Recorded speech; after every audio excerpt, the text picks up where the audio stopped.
If you've ever looked at your hands and wondered what fingerprints do I have, this is the video for you, because we're going to go over how to classify your fingerprints. So a little fun fact about your fingerprints: when you were about 3 inches long, or 10th week in pregnancies, when your fingerprints actually form, the koala is one of the few mammals other than primates that has fingerprints, and they are remarkably similar to humans. Even using the detail of an electron microscope, distinguishing the differences between koalas and yours can be challenging. Those form based on the layers of your skin. So you have the epidermis as your outermost layer. The dermal layer contains the functional structures of the skin, and fingerprints form where the cells of the stratum basal meet the papillae of the underlying dermal layer. This occurs in the fetal stage of development. This results in ridges that form on your fingers, and these is what we recognize as fingerprints. There's 3 basic categories of fingerprints: arches, loops, and whorls. You see a representative image of each of them here. However, it can get a little more complicated than just these 3 basic categories. We can take those into subcategories of each. We still have the loops, the whorls, and the arches, but under loops we have 2 different types. Whorls we have 3, and arches we have 2. We're going to touch on these a little bit as we go through the presentation here.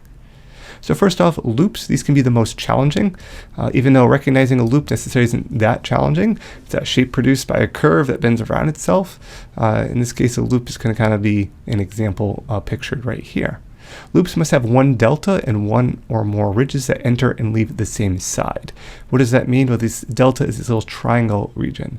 And if we look over to the side here, we can see the little delta is located right in this vicinity. In order to specifically identify as an ulnar or a radial loop, you need to know what hand made the print. And that ulnar and radial name is coming from the bones of the hand. So you have your radius that kind of follows the bone near your thumb, and the ulnus near your pinky. The open portion of the loop points to either the ulnar or the radius bone of the forearm, which is why the hand that makes the print is important to know to be able to specifically identify it. So if we have our loop identification, here's our picture. To determine the hand that made the print, we have to find the delta, identify the direction the loop opens, and match it up to the corresponding bone. So in this example, if it's made with the right hand, we see determine the hand, it was a right hand. We find the delta in this region here, identify the direction the loop opens, and match it up to the corresponding bones. If we look at the right hand, this direction is going to match towards the ulna, so it's being an ulnar loop. Now the radial and ulnar loops, we have the same print but made with a different hand.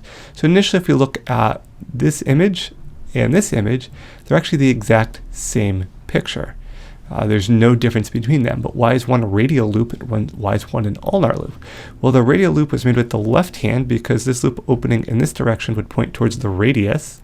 And while this is the same image, if it was made with the right hand, loops opening in the same direction, but now we're pointing towards the ulna.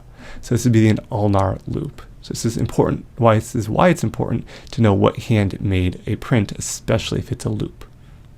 These specific loops, as mentioned, you need to find that delta. We have the ulna, we have the radius. Both prints are made, in this case, with the right hand. We see one pointing in one direction, one pointing in the opposite direction. Ulnar loop, pointing towards the right thumb, opens towards the right or ulnar bone. The radial loop, with the right thumb, opens towards the left or radial bone. So in this case, we have both prints made with the same hand, pointing in different directions. This is where you can get some differences as well. So it's important just to kind of orient yourself and know where the radius is and where your ulna is. This is another example here where we see our ulna and radial loops as kind of an example, and it's important, as I said, to know what hand made them. Here we see another examples, and these are just kind of to get you to understand that they don't look exactly the same, but they do have some very consistent characteristics.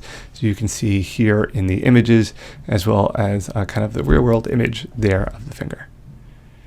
Now, in addition to loops, we have whorls, and they're a pattern of spirals or kind of these circles that we see indicated here. Whorls have at least 2 deltas, so a little different than the loops. These have at least 2. If more than 2, it's likely an accidental whorl. So sometimes it's confused with loops, but the key is to identify either a circle in the middle or 2 deltas. Now, looking at the image here, we don't necessarily see the 2 deltas because it's a little bit zoomed in, but we can definitely see the concentric circles. Plain whorl or an accidental pocket whorl. How do we kind of identify or compare these two? Well, plain whorl and a central pocket whorl. Once we find our 2 deltas, we draw that kind of line and we see where those kind of circles, do they kind of cross over that line or they end above it. When we're kind of going through and comparing the two. On a quick inspection, it's easy to confuse. This is why it takes a little more detail to look at them. If some of the curved ridges touch the line, it's a plane whorl, and if none of the central core circles touch the line, it's a central pocket whorl. This just takes some experience. So double loop and accidental loop. Well, here's our double loop whorl, where we have kind of our two deltas. The whorls are made up of any two loops combined in one print. You kind of see this kind of like bending action going on.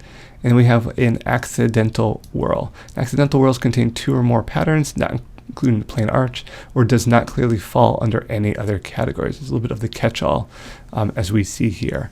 These tend to be a little bit more specialized and not quite as easy to initially identify, but through the elimination of some of the others, they can fall into these categories. Now, some examples of some whorls here. We could see again just a kind of a varying sense of all these are whorls, but you could see how there is some differences between them. And here we see kind of the actual image on the finger of what a whorl would look like. We have the arches, and an arch is simply a curved symmetrical shape, so not too difficult here. One of the more easier ones to identify, but again, we still have two options with arches. We have our plane arch and we have our tented arch.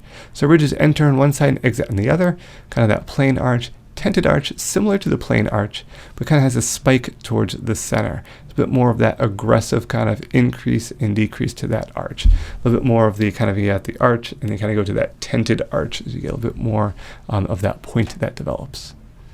So here's our plane tented arch again, kind of just some examples. Again, the plane arch is kind of like a rolling hill. Tented arch definitely has a little bit more of that spike there. Some examples of arches, again, as simple as they may be, we see some differences located here in some of the different examples. And here we see, again, one on a finger of how a tented arch would look in particular. Now there's the automated fingerprint identification, or AFIS system. And this is a computerized system used by criminal justice agencies to be able to read, classify, match, and store fingerprints. However, it can be limited by the size of the database and fingerprint records. The goal is to help establish the identity of unknown deceased persons or suspects in a criminal case. So rather than just having to go through, at least initially, and kind of classify everything, there are some computerized systems that can perform at least elimination of some of the non-matches. So I've given you kind of an ability to test yourself, given you a bunch of fingerprints, given you what hand that they're made with, and you should be able to go through and pause the video here and be able to determine if you can identify these. I will say the next slide does contain the answers, so you're able to check yourself, and I'll reveal the answers in 3, 2, 1. So here are your answers, and you're able to then compare and see how well you did. And if you got it wrong, you can go back and try to look at some of the examples.